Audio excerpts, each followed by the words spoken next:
दोस्तों नमस्कार, स्वागत है आप सभी का। अगर फिर से चले जानते हैं राजस्थान की ताजा खबरों को, लेकिन उससे पहले अगर आपने अभी तक इस चैनल को सब्सक्राइब नहीं किया तो सब्सक्राइब कर लें, जिससे कि आपको राजस्थान की ताजा खबर रोजाना मिलती रहे।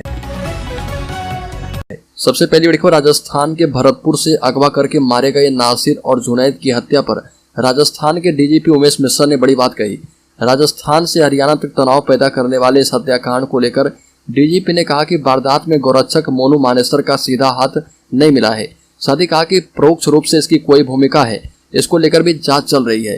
डीजीपी ने यह बात ऐसे समय में कही है जब हाल ही में हरियाणा के नूंह में हुए सांप्रदायिक हिंसा में इस हत्याकांड को बड़ी वजह बताई गई।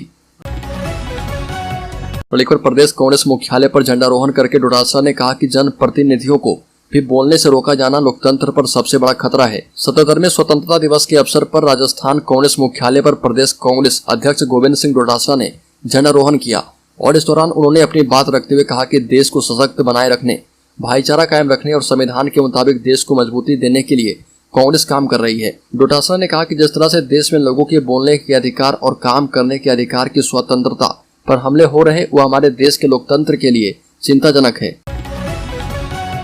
बड़ी खबर, नूंह हिंसा को लेकर अब तक 230 लोगों की गिरफ्तारी, 59 एफआईआर, यूपी से राजस्थान तक आरोपियों की तलाश तेज। हरियाणा के नूंह में हुई हिंसा के बाद पुलिस लगातार कार्रवाई करने में जुटी हुई है। दंगाइयों को पकड़ने के लिए पुलिस का सर्च ऑपरेशन जारी है। अब तक 230 आरोपियों की गिरफ्तारी की जा चुकी है। मीडिया रिपोर्ट्स की माने तो हिंसा में यूपी और राजस्थान के आरोपी भी शामिल थे, जिसको लेकर नूंह पुलिस दोनों राज्यों की पुलिस के संपर्क में है। नूंह एसपी नरेंद्र बिचरानिया का कहना है कि हिंसा के आरोपियों को पकड़ने के लिए वरिष्ठ अधिकारियों की अध्यक्षता में 8 टीमों का गठन किया गया है। नूंह एसपी नरेंद्र बिचरानिया ने बताया कि नूंह जिले में 3 डीएसपी स्तर के अधिकारियों की अध्यक्षता में एसआईटी का गठन किया गया है, जो मामले की गहनता से जांच करने में जुटी हुई है। बड़ी खबर, ध्वजारोहण के बाद सीएम गहलोत की पीएम मोदी से अपील, राइट टू सोशल सिक्योरिटी का कानून बनाएं। बड़ी खबर, राजस्थान के मुख्यमंत्री अशोक गहलोत 77वें स्वतंत्रता दिवस के अवसर पर सवाई मानसिंह स्टेडियम में ध्वजारोहण के बाद परेड की सलामी ली। तकरीबन 1 माह के बाद सीएम गहलोत अपने पैरों पर खड़े होकर राज्य के लोगों को संबोधित किए। सर्वप्रथम उन्होंने देश के वीर शहीदों के साथ साथ स्वर्गीय इंदिरा गांधी को नमन किया। बता दें कि सीएम गहलोत भारत में दूसरे मुख्यमंत्री हैं जिन्हें सबसे ज्यादा किसी राज्य की सेवा करने का अवसर मिला है।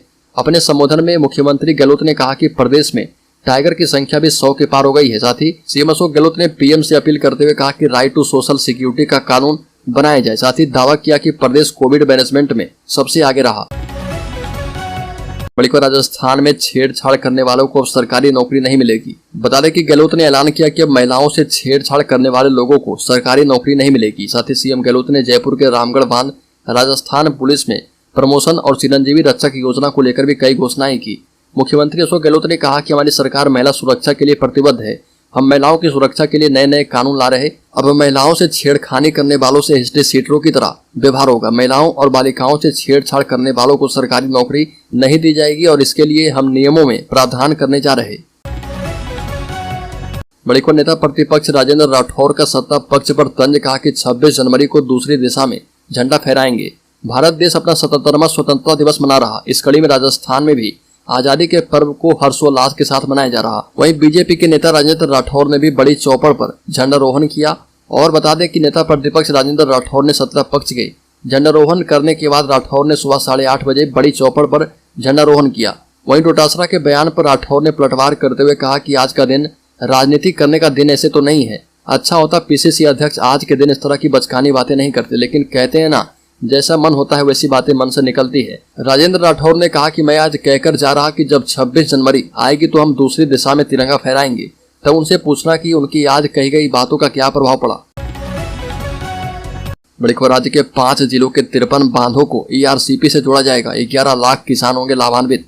राजस्थान के मुख्यमंत्री अशोक गहलोत ने स्वतंत्रता दिवस समारोह को संबोधित करते हुए बड़ी घोषणाएं की। जयपुर में सवाई मानसिंह स्टेडियम में आयोजित समारोह को संबोधित करते हुए सीएम अशोक गहलोत ने कहा कि जयपुर की पहचान रहे रामगढ़ बांध को पूर्वी राजस्थान नहर परियोजना के तहत इसरदा बांध से भरा जाएगा। इस पर 1250 करोड़ रुपए खर्च किए जाएंगे, जिससे आधी जंबा, रामगढ़, आमेर, जालसू, गोविंदगढ़, शाहपुरा, विराटनगर, पावटा, कोटपुतली, थाना गाजी एवं बानसूर ब्लॉक्स हेतु पेयजल योजना बनाई जा पाएगी। जिलों की महत्वपूर्ण पूर्वी राजस्थान नहर परियोजना की पूर्ववर्ती सरकार के द्वारा बनाई गई डीपीआर में 26 बांध शामिल किए गए थे।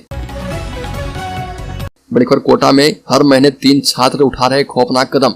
देश भर में कोचिंग हब के रूप में विख्यात कोटा में स्टूडेंट्स पर बढ़ता तनाव अलार्मिंग स्टेज पर जा पहुंचा है। कच्ची उम्र में अभिभावकों की उम्मीदों के पहाड़ तले वो जीवन की बाजी हार रहे। कोटा में कोचिंग छात्र खतरनाक कदम उठाते रहे हैं, लेकिन इस साल इसमें देखी जा रही लगातार वृद्धि हैरान और सोचने को मजबूर करने वाली है। जनवरी से अब तक यहाँ पर 20 से ज्यादा मामले सामने आ चुके हैं। इनमें 13 स्टूडेंट को कोटा आए 2 से 3 महीने ही हुए थे।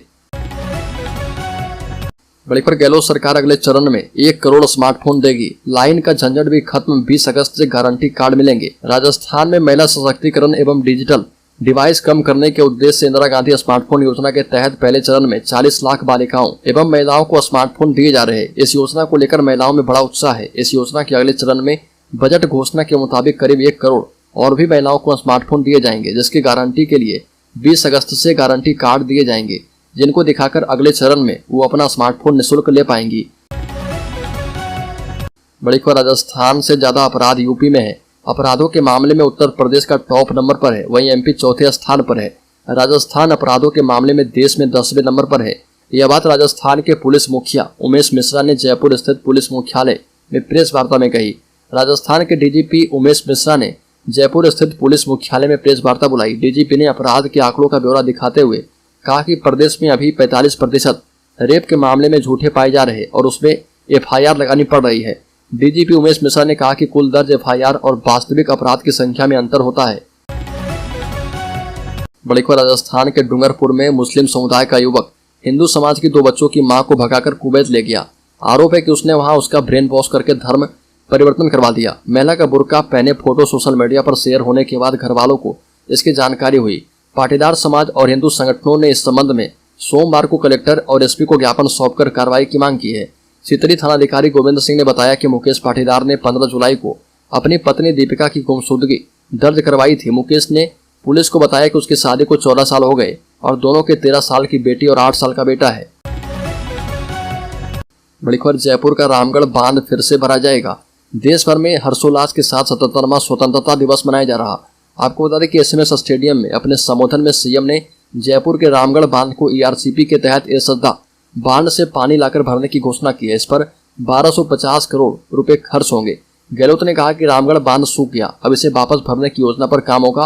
रामगढ़ बांध में इसरदा का पानी लाकर भरने से आंधी, आमेर, चाकसू, गोविंदगढ़, शाहपुरा, विराटनगर, पावटा, कोटपुतली, टोंक, अलवर जिले के थाना गाजी के लिए पेयजल योजना बनाई जा पाएगी।